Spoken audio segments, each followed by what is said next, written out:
It's where we're going to be looking at this morning. Zephaniah, one of the minor prophets, priestly prophet.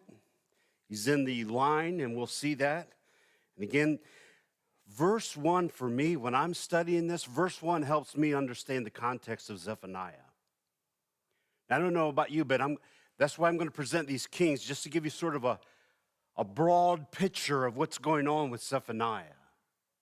But let's read Zephaniah chapter 1 and verse 1, and then we'll go from there. Zephaniah chapter 1, verse 1, the word of Yahweh which came to Zephaniah, son of Cushai, son of Gedaliah, son of Amariah, son of Hezekiah, in the days of Josiah, son of Ammon, king of Judah. Now, in that verse right there that we're looking at, I see several kings there. You see them? You can see them all there. You see the separated kings of the north. You see the sovereign Judean kings from whom Messiah will come. You see the sorcerer king, Manasseh, who's not mentioned in this verse. But when you look at the outline of the kings, you can see this. If you look up there on the overhead, the orange is the kings of Israel in Samaria, right? The kings of the south are down there in the yellow, and that's who we're looking at now. And if you look, you see them down here, Hezekiah, Manasseh, Ammon, Josiah is who we're looking at. But anytime they mention the kings, they mention Hezekiah, Ammon, Josiah, but not Manasseh, not the sorcerer king. Why not? But he's in the line. And he's important to the line because remember, this line, the sovereign king line, is the line through which Messiah will come. That's what they're waiting on, the promised seed to come, right? And so we're going to look at that. So the separated kings, and we're going to look at them, first of all, the separated kings and their influence. What influenced these kings? That's what we want to know, and that's what we want to look at right away. So if you will, take your Bible and look at Genesis chapter 9 and verse 25. We're going to do a lot of turning in Scripture to try to set things up, and hopefully you'll stay with me and get this. By the way, everyone who is in the life of these people is in your life today, trying to influence you or being an influence to you. Notice with me, if you will, in Genesis chapter 9 and verse 25, what is said there. Verse 24 says, so when Noah woke from his wine, he knew what his youngest son had done to him. He's talking about Ham, right? So he said, cursed be Ham. Is that what it says? It says, cursed be Canaan. Now, who was Canaan? Cursed be Canaan, a servant of servants, he shall be to his brothers. He also said, blessed be Yahweh, the God of Shem, and let Canaan be his servant, and may God enlarge Japheth, and let him dwell in the tents of Shem, and let Canaan be his servant. So again, we're told here that Canaan is cursed. But what does that mean exactly? Is that a bad thing? Is that kind of a good thing? Or what exactly does that mean? If you look at chapter 10 and notice verses 15 to 20, it gives you the boundary lines of Canaan. Verse 15 of that 10th chapter, Canaan became the father of Sidon, his firstborn in Heth, and he mentions the people who are going to be there, of the families of the Canaanite. Verse 18, were spread abroad. Verse 19, the territory of the Canaanite extended from, and he gives you the boundaries according to their families, their languages, their lands, and their nations. So you might be saying, well, I'm not sure, what does Canaan have to do with anything? How involved are the Jews with Canaan? That's the promised land. That's the promised land, and that's where all these people are. These people are cursed. Now, you say, what does that mean exactly, cursed? Well, look at 2 Peter. Look at 2 Peter, if you will, and let me give you a verse to sort of frame this on. 2 Peter chapter 2, and we'll look at verse 14. You have to forgive me if I rush. There's so many notes that I try to get through, and so I'm going to try to be careful to be slow. 2 Peter chapter 2, verse 14. Now this phrase, cursed, it's a Hebraism. It means someone whose life is dominated by sin. And you'll see that in the verses that we're going to read. It's a Hebraism, right? 2 Peter chapter 2, verse 14. Notice what he says. He's talking about apostates, having eyes full of adultery that can never cease or that cannot cease. There's an inability there. They cannot cease from sin, enticing unstable souls, having a heart trained in greed, accursed children. You see that? Accursed children. That is the realm in which you live. So when we talk about cursed, it means to loathe or to denounce something, to bitterly curse, or to feel or express a loathing or a detest of something. This is a serious issue. These people are cursed. There is no hope for them. They are the ones who have caused the northern kingdom that we looked up there to fall. Remember, all of those kings from the north were evil. Every one of those kings you see in the red, evil, all the way down through. And the people as well, starting with Jeroboam after the split of the kingdom. But that's not all. I mean, listen to some of the people that are cursed, just to refresh your memory. Genesis chapter 3. And you'll know these, and I'll just mention a few of them for you. Genesis chapter 3 and verse 14.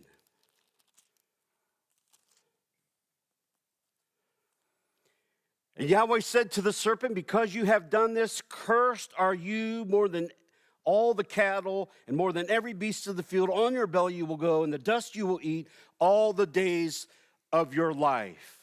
Your life is going to be dominated by sin. That is what your life will be dominated by, is sin. Not only that, but not only is Satan cursed, the ground is cursed in verse 15. And if you go over to chapter 4 and verse 11, you'll see the first person here. Now you are speaking to Cain. You are cursed from the ground, which has opened its mouth to receive your brother's blood from your hand. You're cursed, Cain. Do you know what that means? Listen, what that means is it's over for you. You're cursed. Now, we're not even talking about us, the Gentiles. We're talking about God's people, Israel, who he's covenanted with, who he created and he called and he chose and he covenanted with, who he's going to chasten one day, and whose kingdom is going to come in restoration in chapter 3. Right? They're dealing with a cursed generation of people. All of these people of the earth are cursed. Look at Genesis chapter 12. Genesis chapter 12 and verse 3. Very familiar verse, you know it well. And I will bless, speaking to Abraham, the promises, I will bless those who bless you, and the one who curses you, what does he say? I will curse. You see that? All of those who do not acknowledge Abraham, Isaac, and Jacob as those descendants will be cursed.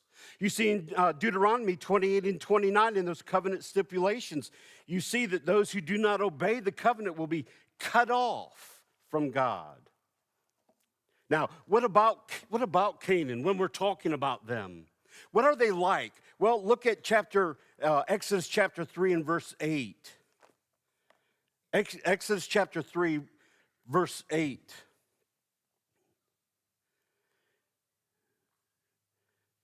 And I'm not sure if you're there. Hopefully you're there on your phone. All right?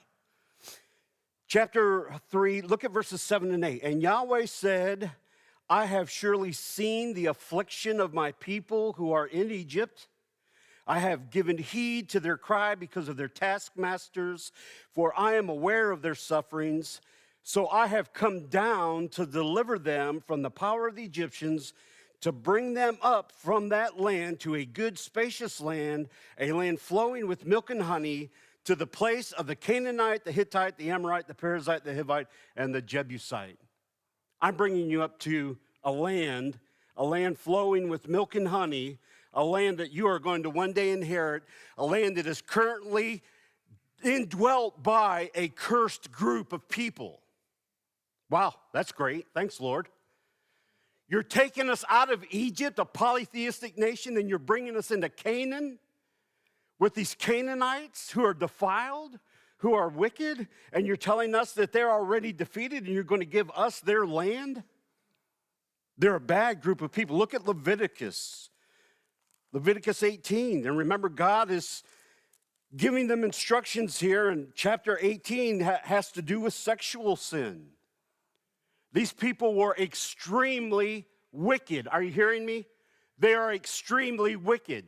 They are sodomites, they are bestiality, they're involved in all of these practices. They are practicing these things. They're comfortable in these things. And they're trying to get Israel to be like them. Look at chapter 18, verses 24 and 25. Let me start in verse 21. You shall not give any of your offering to offer them to Moloch, nor shall you profane the name of your God. I am the Lord. Moloch was a deity that we're going to look at, a image that they would sacrifice their children to. Already in Leviticus, God is telling them, you will not sacrifice your children to Baal, to Moloch, to Chemosh, to none of them. But we're going to see when we get into that synchronism that happens.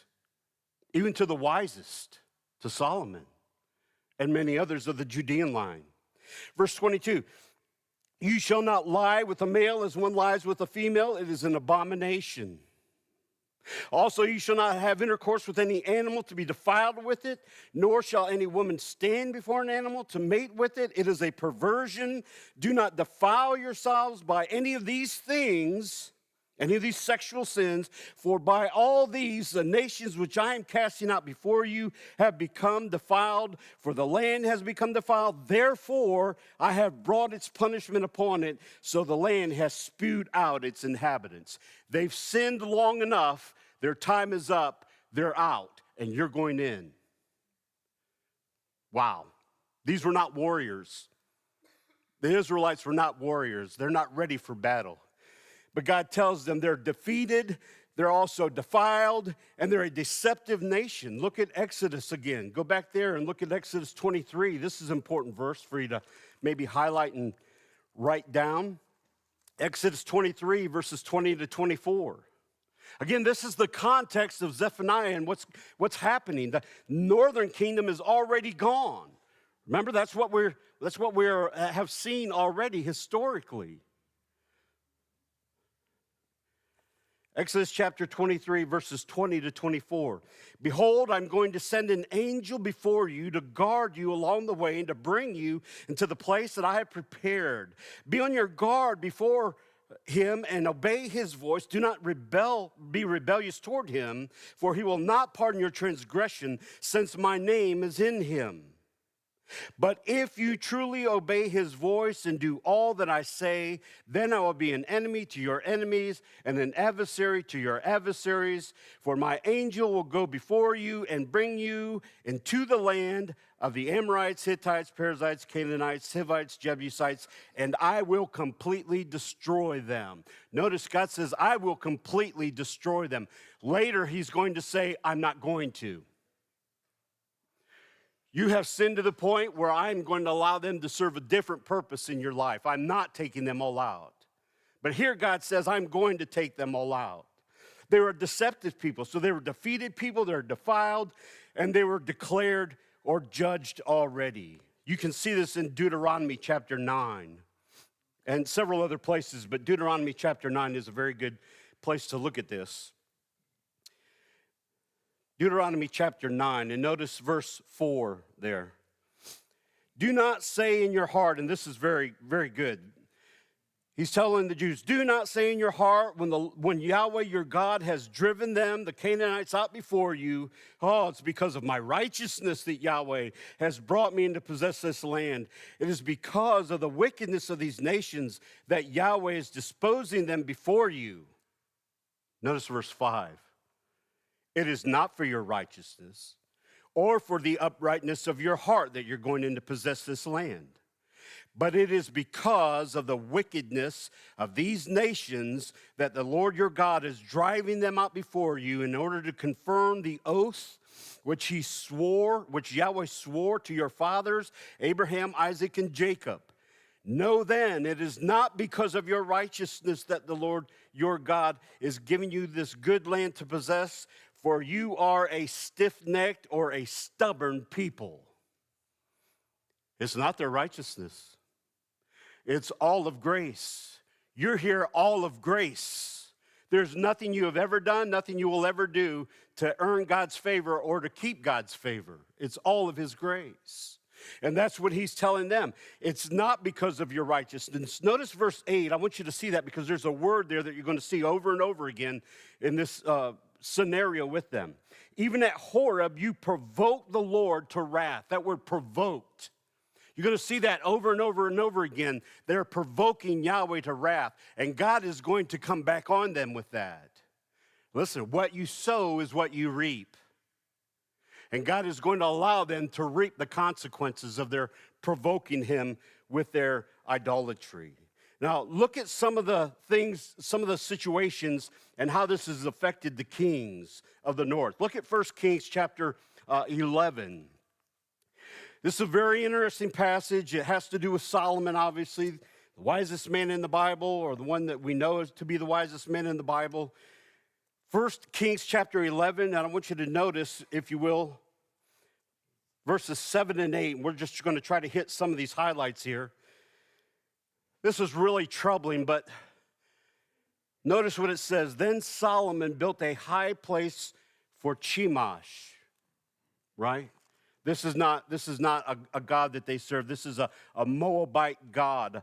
It is in the mountains of the hill of destruction, which is what they call it in 2 Kings 23, where that Solomon had built, and we'll get to that. But Solomon built a high place for Chemosh, the detestable idol of Moab, on the mountain which is east of Jerusalem, and for Moloch, the detestable idol of the sons of Ammon.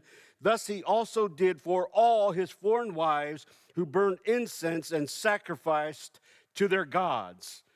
And now Yahweh was angry with Solomon because his heart was turned away from Yahweh, and the God of Israel, who had appeared to him twice, commanded him concerning this thing, that he should not go after other gods, but he did not observe what Yahweh had commanded. And so he tells him in verse 11, I will surely tear the kingdom from you and give it to your servant. The kingdom's going to be divided. Right? Israel's gone. The northern kingdom, Samaria, is gone. And now he's telling him, listen, the kingdom's going to be divided. Look at 2 Kings 23. We talked about this, and we'll talk about it a little bit later.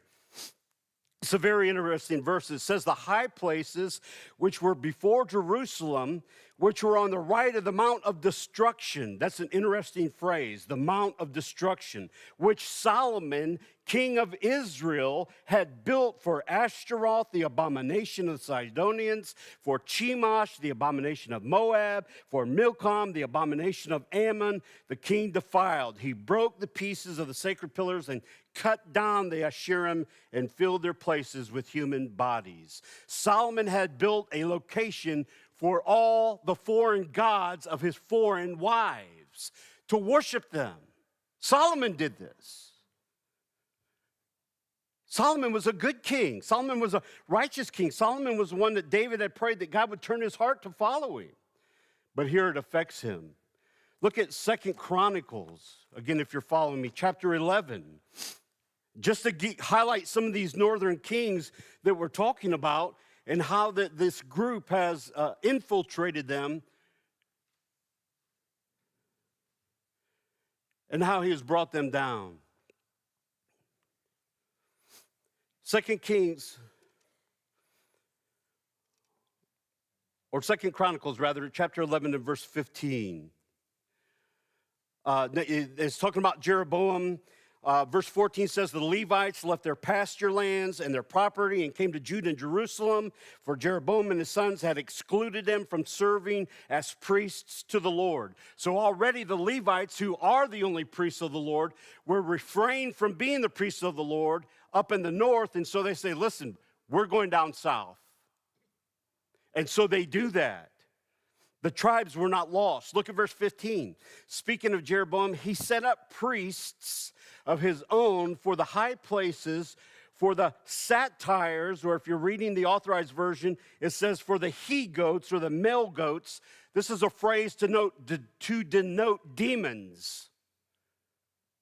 He is building his own high places for the demons and for the calves which he had made. For from all the tribes of Israel who had set their hearts on seeking the Lord God of Israel, followed them to Jerusalem to sacrifice to Yahweh, God of their fathers. Jeroboam, the first king of the divided kingdom, builds idols, and the kingdom falls because the people follow Jeroboam. They're involved in worshiping other gods and worshiping idols before other gods. And so that's the judgment that comes upon them. Look at 1 Kings 16, and we'll move on from here. But I want you to get a flavor of what's happening to these kings. You can find this in all of the kings of the north. They're all affected by this. 1 Kings chapter 16 and verse 7. And again, you're going to see that verse, that phrase.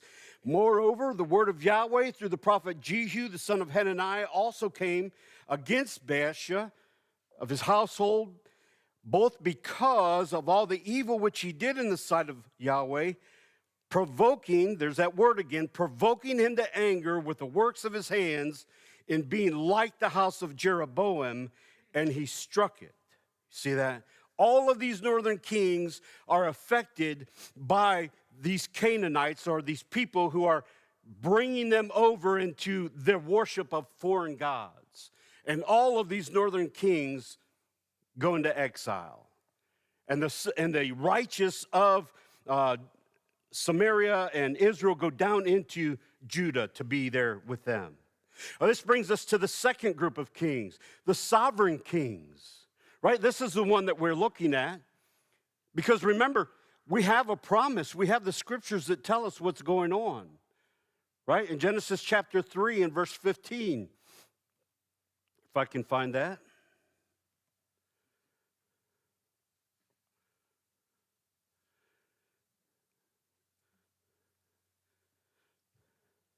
And I lost my little pointer. Genesis chapter 3 and verse 15. Let me read that for you.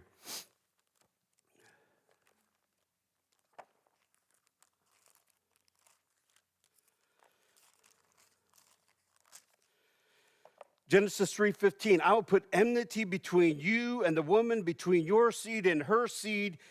He shall bruise you on the head, and you shall bruise him on the heel. Right? There's a promised seed line that is to come. And that's what we see when we're going through the Bible, this seed line. And then, of course, we see that presentation in the line that they're to go through. It's to be traced through the Judean line. Look at Genesis, or write it down, chapter 49 and verse 10. Here you can see where it is going to go through Abraham, through Isaac, through Jacob, right? Through Jacob's son, the fourth son, Judah. And in Genesis, chapter 49 and verse 10, you see that promise. The scepter shall not depart from Judah, nor the ruler's staff from between his feet, until Shiloh comes, or until he comes to Shiloh, or until he comes to whom it belongs. That is, the Messiah comes. They knew that the Messiah would come through the Judean line. And so this is who they're looking for, this Judean king that's to come through this line. Now the problem is, every time they're trying to do this, Satan is at work. He has a king by the name of Joram, which you can look over on Israel's side there, or on Judah's side, rather. He has a son by the name of Jehoram. If you look down, 1, 2, 3, 4, the fifth king down there, Jehoram. Jehoram dies, and he has a wife by the name of Athaliah. And Athaliah is a very wicked woman. As a matter of fact, listen to several passages that talk about her here. This is 2 Kings chapter 11. I'll just give you a few verses that talk about her. 2 Kings chapter 11. Very first verse, very clear as to what Athaliah's program is. Remember, she's in the Judean line. She's not a man. She's not going to be the king. Her son was the king. But notice what happens. Athaliah, the mother of Ahaziah, saw that her son was dead, and she arose and did what? Destroyed all the royal seed. You know what she was doing? There's not going to be a Messiah. I'm going to destroy all the royal seed. And that's what she does. That's her program. 2 Chronicles 22 talks about her as well. 2 Chronicles 22, and just notice verse 11. Now, my son, the Lord be with you, that he may be successful. Sorry, I'm in 1 Chronicles. I didn't think that sounded right. 2 Chronicles, right, chapter 22 and verse 11. Maybe.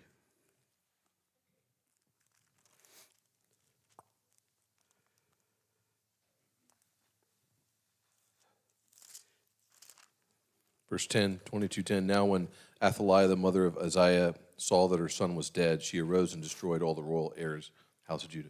Thank you. So here we see Athaliah again trying to destroy the royal seed. Why? Because Satan is using her, like Satan has used others, like he has used Cain, like he has used others throughout history, Haman, like he's used Herod, like he's used others to destroy the royal seed to come. You see that? And so that's what Athaliah is doing. Athaliah is trying to destroy this royal seed. If there's no Messiah, like God promised, then there's no royal seed, no land, no seed, no blessing. And of course, God promises them that he is going to bring that to pass. If you look at Hebrews chapter 6, let me just give you that promise in case you're not familiar with that. Hebrews chapter 6, verses 13 and following. Hebrews chapter 6, verse 13. For when God, and here's, again, you're going to see this word over and over again, the promise, twice. Verse 12, the inherit the promise. Verse 13, the promise. Verse 15, the promise. Verse 17, the promise. You see the subject is the promise, right? Verse 13, for when God made promise to Abraham, since he could swear by no greater, he swore by himself. God is saying, I swear I am going to do this. You notice that? Saying, I will surely bless you and will surely multiply you. And so, having patiently waited, he obtained the promise.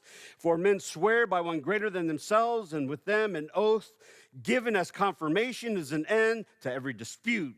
In the same way, God, desiring even more to show the heirs of the promise the unchangeableness of his purpose, interposed with an oath, so that by two unchangeable things, his promises and his oaths, things in which it is impossible for God to lie, we who have taken refuge would have strong encouragement to take hold of the hope that is set before us, and that hope is Jesus. You see that? God had promised, so that all of these promises are going to be realized in and through Jesus. You see this in 2 Corinthians chapter 1 and verse 4. Or, 2 Corinthians chapter 1 and verse 20, I believe it is. Yeah.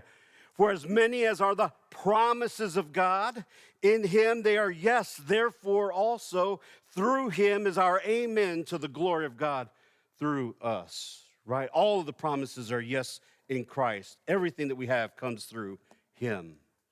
And that leads us to the sorcerer king, to Manasseh. I'm not sure if you're real familiar with Manasseh, but look at 2 Chronicles, if you would, chapter 33. And I realize my time is winding down, but look at this, because I think this is important that you know this. A lot of people don't know much about Manasseh. But I do want to read this, and it's quite lengthy, but I think that it'll help you to understand. This is a Judean king. Remember, they are looking for the promised king. That's what they're looking for, because they're looking for a kingdom. So if you have a kingdom, a land, and you have the people of the kingdom, you have to have the king to go along with that kingdom. Now, they rejected God. They wanted a king like all the nations.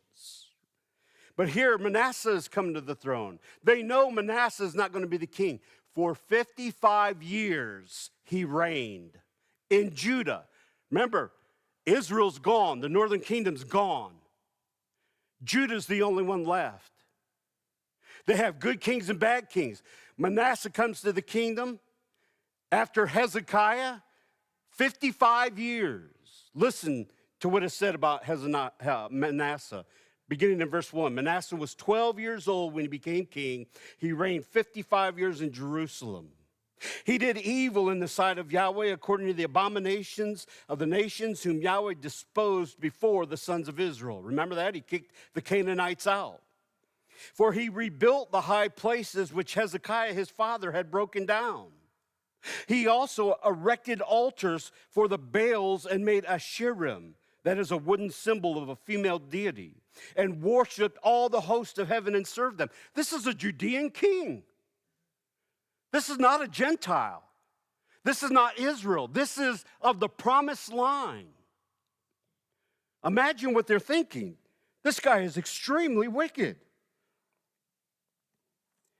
Notice what he says. He built altars, verse 4, in the house of the Lord, of which the Lord had said, my name shall be in Jerusalem forever. He built idols in the house of the Lord. It's fascinating to me. He built altars for all the hosts of heaven in the two courts of the house of the Lord. Verse 6, he made his sons pass through the fire in the valley of Ben Hinnom, and he practiced witchcraft, used divination, practiced sorcery, dealt with mediums and spiritists. He did much evil in the sight of Yahweh, and here's your word again, provoking him to anger. Then he put the carved image of idol which he had made in the house of God, of which God had said to David and Solomon his son, in this house and in Jerusalem, which I have chosen from all the tribes of Israel, I will put my name. I will not again remove the foot from Israel, from the land which I have appointed your fathers, if only they will observe to do all I command them according to the law, the statutes, and the ordinances given them through Moses. He's saying you have to obey the Mosaic covenant. That's the only covenant they could obey because it's the only covenant that was conditional. Right? God had promised to give them the land, the seed, and the blessing. He said, you can't refute that. I'm going to do it. But the Mosaic covenant they had to obey, or it had to be fulfilled by Christ, obviously. Thus, Manasseh misled Judah and the inhabitants of Jerusalem to do more evil than the nations whom Yahweh had destroyed before the sons of Israel. Wow. God kicked the Canaanites out because of their wickedness, and now Manasseh is making his people just as wicked as the people God had expelled. For Yahweh spoke to Israel and his people, but they did not pay attention. That's insane to me. What's happening here? I thought we were going to get a kingdom. The northern kingdom's gone. I thought we were going to get kingdom. The other kingdoms, Hezekiah, he was a good king, but now his son is a wicked king. He's given his sons over to sacrifice. This is the sins of Manasseh remembered. But if you look down in verse 11, you'll see something a little bit different here. Therefore, the Lord brought the commanders of the army of the king of Assyria against them. They captured Manasseh with the hooks, bound him with bronze chains, and took him to Babylon. When he was in distress, he entreated the Yahweh his God and humbled himself greatly before the God of his fathers. And when he had prayed to him, he was moved by his entry and heard his supplication and brought him to Jerusalem, to his kingdom. Then Manasseh knew that the Lord was God, or Yahweh was God. He repented. That's amazing. How in the world how did that happen? What changed his heart? Who changed his heart? The sorcerer king changed his heart. And verse 13 tells us that when he prayed, he was moved by his entry and heard his supplication. Brought him again to Jerusalem, to his kingdom, and Manasseh knew that Yahweh was God. And then, of course, there's that last king, the sovereign king that we see there in Zephaniah chapter 1, verse 1, the word of Yahweh, right? The true king. Look at chapter 3 and verse 15, right? Chapter 3 and verse 15, yes. Yahweh has taken away his judgments against you. He has cleared away your enemies, the king of Israel. Yahweh is in your midst.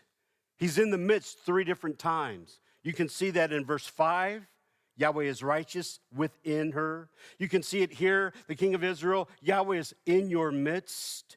And you can see in verse 17, Yahweh your God is in your midst, a victorious warrior. 3 times he's talked about being in their midst, and that'll be significant when we get there. But here we see the sovereign king, that is the Lord, the God of Israel, right? So at the present time, Messiah is on his high priestly throne, interceding on behalf of those for which he is saved, ready to restore his chosen people to their kingdom. As Matthew 25:31 tells us, when he comes and he sits upon the throne of his glory, then he will begin to regulate his rule through the disciples as they judge the 12 tribes. And Matthew chapter 19, verse 28, as David helps him in that reign, and so on and so forth, and we can go through that.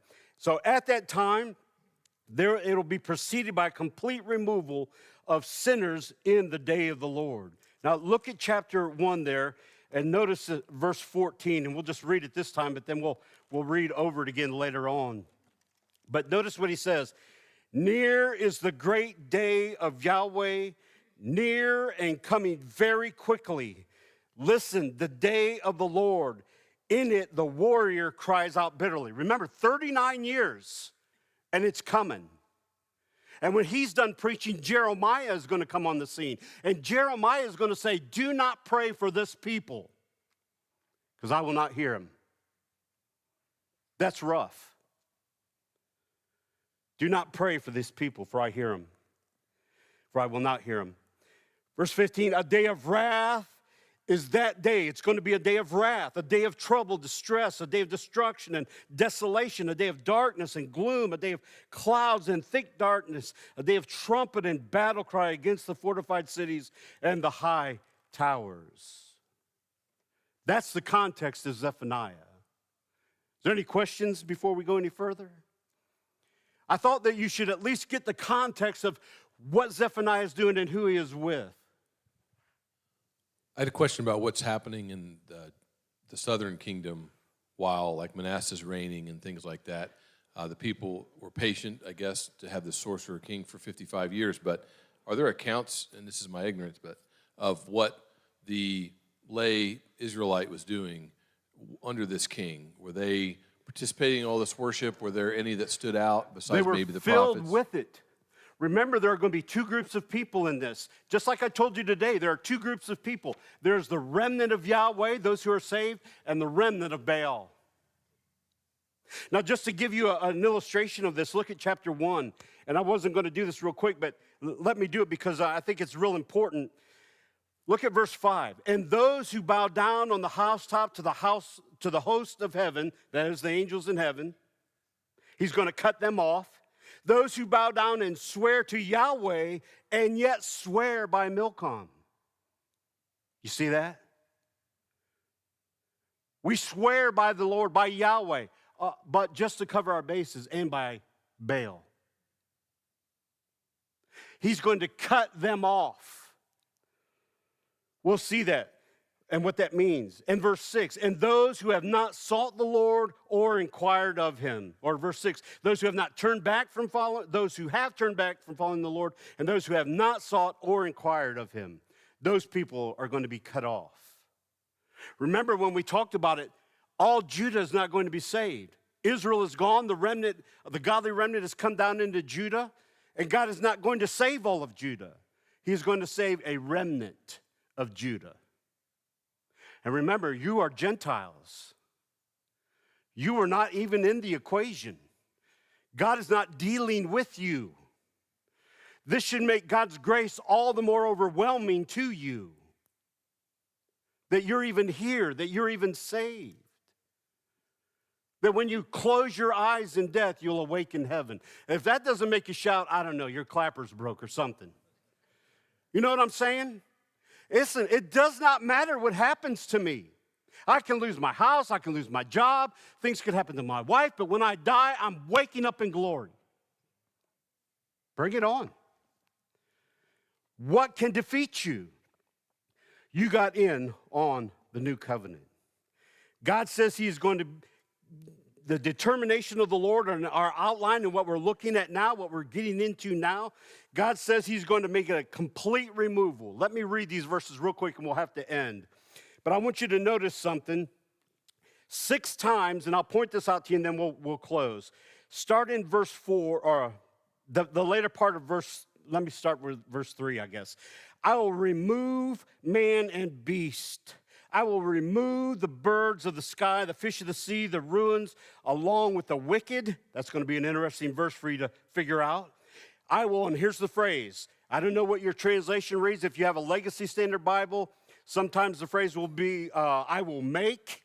The word is karath. It means cut off. Notice what he says. God says, I will cut off man from the face of the earth, declares Yahweh. I will stretch out my hand against Judah, against all the inhabitants of Jerusalem, and I will cut off the remnant of Baal from this place, the names of the idolatrous priests, along with the priests. And, he's continuing, and cutting those people off, and those who bow down on the housetops to the host of heaven, those who bow down to swear by Yahweh and yet swear by Milcom, those who have turned back from following Yahweh, and those who have not sought Yahweh nor inquired of him. God says 6 times, I'm cutting these people off. Do you get that? They're done. There's no second chance. God says, I am cutting you off, all of you. And that's what we'll see. He says it several times. Completely remove them, remove them, remove them. He goes on and says, I'm going to snatch them away. That's what that word means. I'm going to snatch them away. They're done. You live with people like that. You have family like that. You have best friends and neighbors like that. You go to the gym with people like that. You work with people like that will probably never come to faith in Christ. No matter how much you love them, no matter how much truth you give them, they're confirmed in that wickedness. And we're going to see that. Isaiah 6 and Matthew 13, where God says, don't pray for them. You have ears to hear, but you can't hear, eyes to see, but you can't see, lest your hearts be converted unless your hearts be changed and you be converted. God tells them, you are not going to be converted. You won't hear. You won't see. I have to do that, and I'm not doing it. There's an end to God's grace there. Any thoughts or questions before we dismiss? Is this stuff you guys already know? Am I just telling you stuff you already know? Help me out. All right, one back here, Brian. Hang on just a second. Do you have a mic back here or no?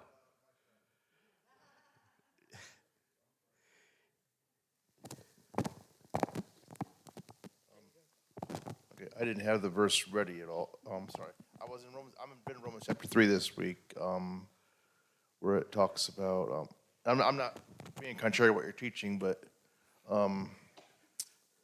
That's okay. Maybe it's better. Romans, yeah. I'm for better.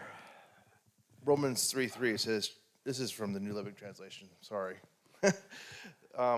True, some of them were unfaithful, but just because they were unfaithful, does that mean God will be unfaithful? Of course not. Even if everyone else is a liar, God is true. So I know you don't want to put the Lord God to the test. Some of them were unfaithful. So as a whole, you say he's not going to. I mean, that kind of gets me tangled up sometimes too, because the verses you read this morning, and then you hear verses, I guess, in the New Testament, where I say, well, God's not going to break his promises. Not all Israel, but I mean, obviously some. You don't play games with God either. So just sure.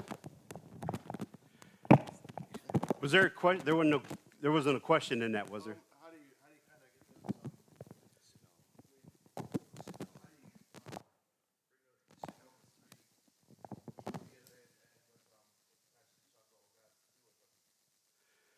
get He's through with who? He's through with believers or unbelievers? But who's he through with? Believers or unbelievers? Unbelievers. Remember, there is a remnant of Baal and there's a remnant of Yahweh, and we're going to see that. And we're going to see the Baal worship, which comes up next. Right? Luke?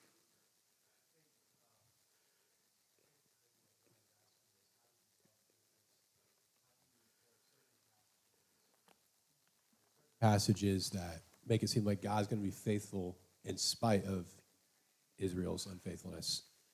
And then other ones, like the ones you read, that said God's going to cut off the unfaithful. Yeah. And so I think he's just feeling that tension there and wondering if you had any light to shed on that, I think. Am I understanding you right, Brian? Yeah. Say it again now. So in the passage Brian read from Romans 3, it basically talks about God being faithful in spite of Israel's unfaithfulness. Whereas you just read us some passages about how they've been unfaithful and I'm cutting them off.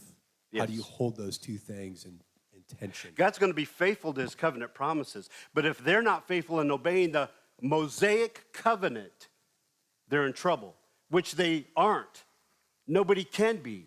That's the whole point, is for them to understand they can't obey it, so that when Yeshua comes and he obeys it, fulfills what some people call the covenant of works, right? Then that lets us in on the new covenant. That's how we get in on the new covenant. Do you understand that? You are all here by God's grace. Every last one of us, and it should change the way we live.